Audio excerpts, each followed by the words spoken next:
அன்பான மக்களே, நம்மளோட மகாநதியிலேருந்து செம்ம அப்டேட் வந்துக்கிட்டே இருக்குங்க. லைவ் வந்தாங்க. அதுக்கப்புறமா தாத்தாவும் விஜய் போஸ்ட் போட்டாங்க.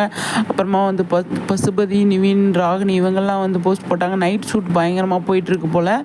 மழை கொட்டும் மழையில் பயங்கரமாக ஷூட்டிங் பண்ணிகிட்ருக்காங்க. நம்ம லைவில் குமரன் சுவாமி லைவ் வரப்போ பயங்கர மழை. அந்த மழையில் தான் அவங்க லைவே வந்தாங்க.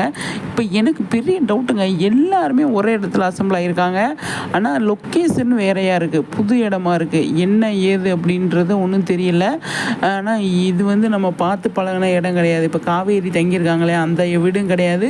இப்போ யார் வீடுன்னு தெரியல. ஆனால் புது இடமா இருக்குது. இந்த இடத்துல பார்த்தீங்க அப்படின்னா காவேரி வந்திருக்காங்களா என்ன ஏதுன்னு சொல்லி தெரியல. ஆனால் அந்த அப்டேட்டில் காவேரியில் ராகினி இருக்காங்க, நிவின் இருக்காங்க, வெண்ணிலா இருக்காங்க. வெண்ணிலா இருக்காங்க. அடுத்தடுத்து பயங்கரமாக கொண்டு போவாங்க அப்படின்னு தான் நான் நினைக்கிறேன். பயங்கரமாக ஷூட் பண்ணியிருக்காங்க. நைட் ஷூட் பண்ணிகிட்ருக்காங்க. எல்லாருமே நைட்டில் இருக்காங்க.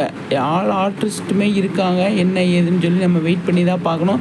ஆனால் முக்கியமான பாயிண்ட்டு பசுபதி, ராகினி, நிவின், அதாவது வெண்ணிலா இவங்க இருக்காங்க. தாத்தாவும் இருக்கார், விஜய் இருக்காங்க, குமரன் இருக்காங்க. மற்றவங்க மட்டும்தான் தெரியல இருக்காங்களா இல்லை கேமராக்குள்ளே வரலையா என்னன்னு சொல்லி தெரியல. பார்ப்போம். சரிங்களா? சூப்பருங்க. அப்டேட் மேலே அப்டேட்